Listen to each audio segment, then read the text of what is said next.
I was finishing up some final reports before heading home, but when my boss approached my desk and asked me to stay a little longer, after everyone else had left, I felt an inexplicable tug, as if fate were whispering in my ear. What happened next still haunts me, not because it was a scandal, but because it completely transformed how I saw him, and how I saw myself. Before I tell you everything, I'd love to know, what city are you listening to me from? Let me know in the comments. I'm always intrigued by how far these stories go. It was a late autumn Friday, one of those when the sun sets early and the office assumes an almost sacred silence. The open plan space was almost deserted, save for the soft hum of the air conditioner and the dim glow of the desk lamps.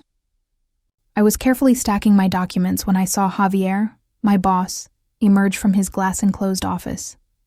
Tall, with firm shoulders, he possessed that serene presence that makes everyone sit up straight without him even saying a word. At 58, he carried himself with a natural elegance, a blend of confidence and warmth that disarmed anyone.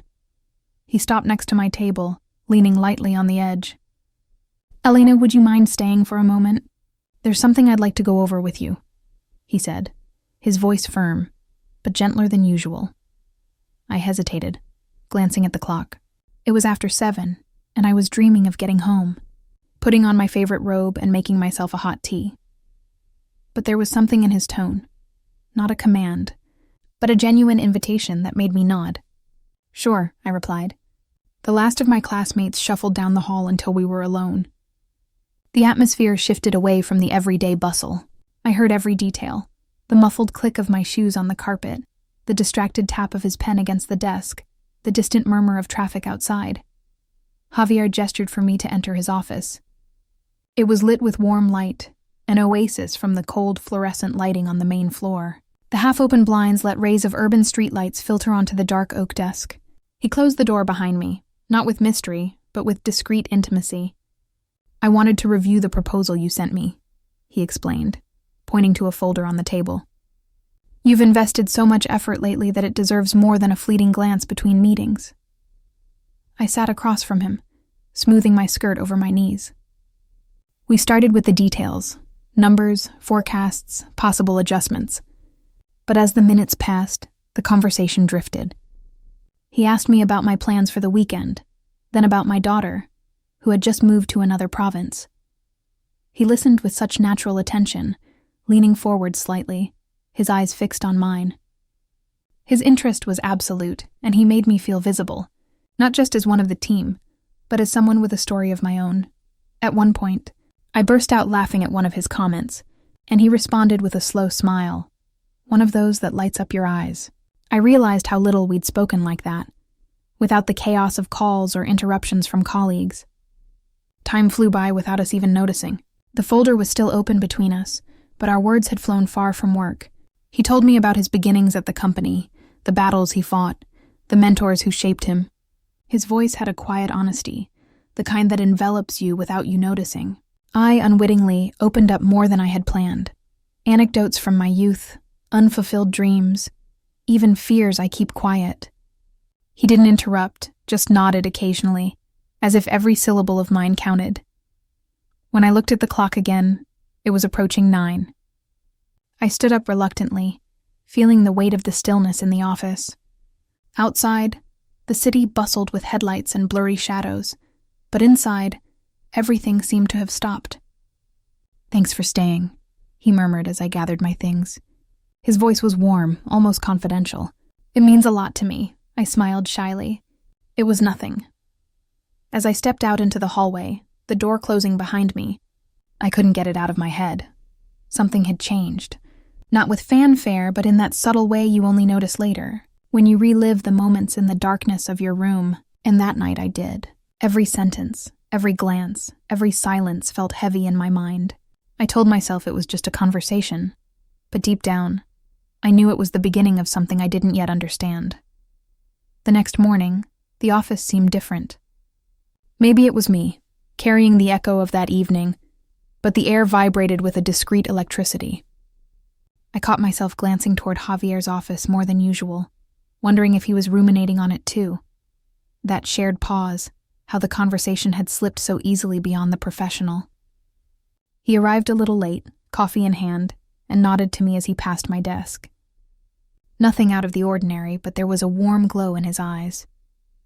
I tried to focus on the data tables in front of me, but his voice, that gentle sincerity, haunted me. Around noon, while he was sorting through some files, his assistant approached. "Javier wants to see you in his office," she said with a knowing smile. I smoothed down my blouse and walked toward the glass door. He was behind the desk, but this time he indicated the chair next to him, not the one across from me. A small detail, but one that bridged the gap, as if we were sharing the same horizon instead of facing each other. "I was thinking about what we discussed last night," he began, glancing at the proposal folder. "Your ideas are worth gold, more than you can imagine." I felt a warmth rise in my chest, but I maintained my composure. "I'm glad you see it that way." He leaned back a little, studying me for a moment. "Elena, you have a unique way of looking at the world. Not just at work, but in life. It's something special." The compliment threw me off, and I was slow to respond. "Thank you," I finally whispered, my voice quieter than I intended. We returned to the topic of work, but every now and then, his hand brushed the arm of my chair as he picked up a piece of paper, or his knee touched mine under the table. It didn't seem intentional, more like the natural contact of two people who have become closer without realizing it. As evening fell, he suggested, "The air in here is stifling." He smiled slightly. "Let's go for a walk." We ended up at a tiny coffee shop a few blocks away, one of those with amber lights and the scent of freshly baked bread floating in the air. We sat by the window watching the day fade as we talked. This time the conversation sank deeper. He asked me about my early years in the city, how I balanced raising my daughter with a full-time job, and what regrets I carried. I answered truthfully, without glossing over the harsh parts. There was no reproach in his eyes, only attentive and serene listening. Then he opened a gap in his armor, a recounting of his past, a choice that still haunted him like a shadow. The fragility in his tone surprised me.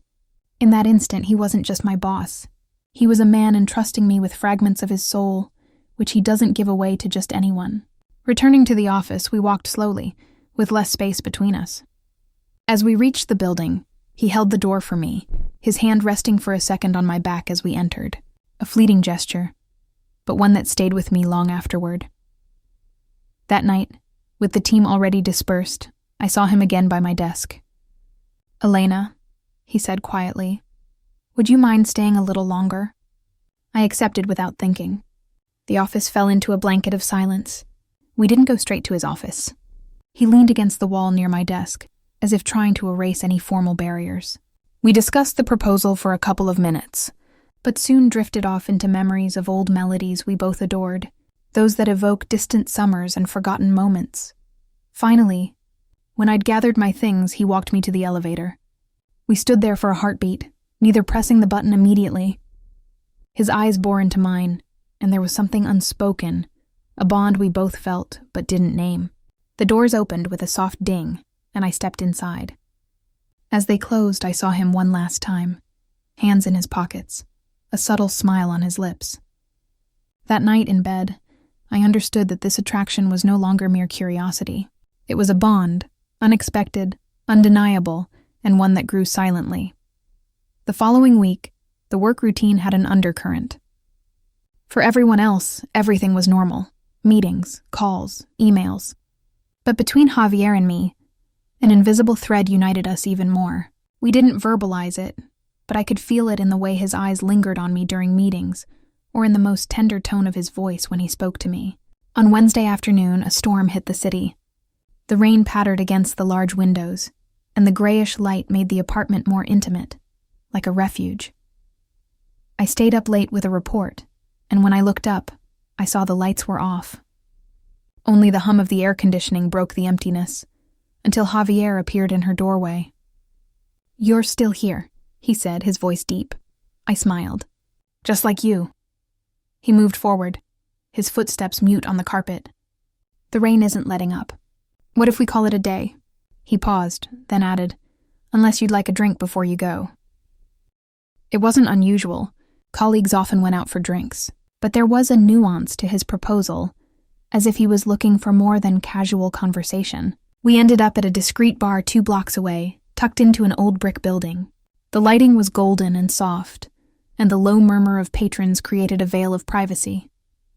We chose a booth at the back, and the leather creaked as I sat down. He ordered a red wine for me without asking, remembering my preference from a corporate dinner months earlier. For him, a neat whiskey. As we toasted, the clinking faded into a slow jazz melody, which perfectly matched the storm outside. That night, no work, just snippets of our lives. He talked about corners of the world he loved, about how he always carries a little book to jot down crazy ideas at the drop of a hat. I told him about my little garden at home, how pruning lavender empties my mind. Suddenly, he leaned in, elbows on the table, staring at me. You know, Elena, you have this gift of making people open up to you, as if anything were possible. It caught me off guard. Is that what you're doing now? I asked lightly. His smile was thoughtful, a little melancholy. Maybe we stayed longer than expected. The rain eased to a squall and the bar emptied. As we stepped outside, the smell of wet asphalt enveloped us, and the city lights danced in the puddles. He walked me to the car, and his hand brushed mine as we crossed the avenue. It was like a quiet spark, not urgent, but it followed me to the parking lot. Beside the car, the cool air surrounded us. Thank you for tonight, I said softly. He looked at me, his expression serene and warm.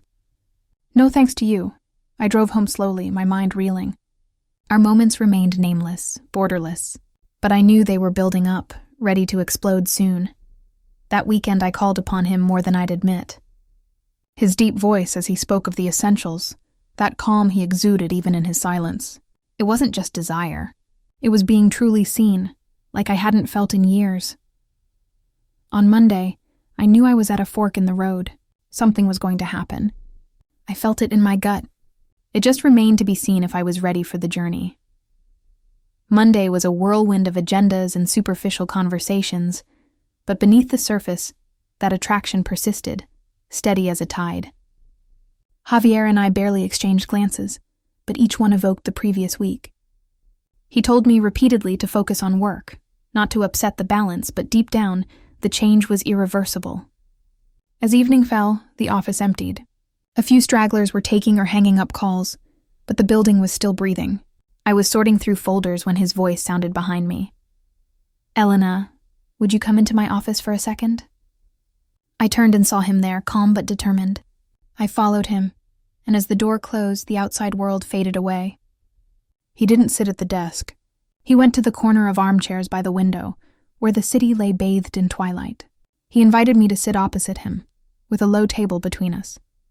I've been wanting to talk to you for days, he began, his voice low. Not about work, about us, the word floated, light yet dense. My heart beat faster, but I held his gaze. I know we haven't said it out loud, he continued, but something has come up. I've felt it. I think you have too. There was no escape. Yes, I admitted, almost in a whisper. He leaned closer, hands loosely on his knees. I value what we have, the trust, how we fit together as a team. I don't want to jeopardize it, but I also don't want to ignore this growing thing between us. We were silent for a moment. Only the distant traffic and the ticking of the clock filled it. I didn't expect it, I confessed. I didn't come looking for this, but it's here and it's authentic. He nodded slowly. Then maybe there's no need to label it anymore. Just acknowledge it, take care of it. That was liberating. The idea that not everything requires an immediate framework, that what was vital was our openness. We chatted for a while longer, about limits, understanding each other, and not rushing into anything that might hurt. It wasn't dramatic or outburst-like. It was measured, tender, deeply human. As I stood up to leave, he walked me to the door. Just before we left, he murmured, I'm glad you stayed that night. It changed something in me. I paused, looking at him. Me too. The descent in the elevator was smooth, not because everything was resolved, not even close, but because the truth was no longer hidden.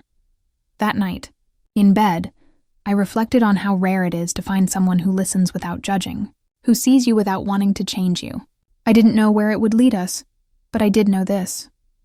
What started as a banal post-work afternoon grew into a true bond, and that was enough to cherish. Sometimes life's deepest twists and turns don't scream or dazzle. They are steady, honest whispers that resonate in your chest long after they fade. And as sleep overtook me, I found peace in knowing that whatever came, I would face it with my eyes and heart wide open.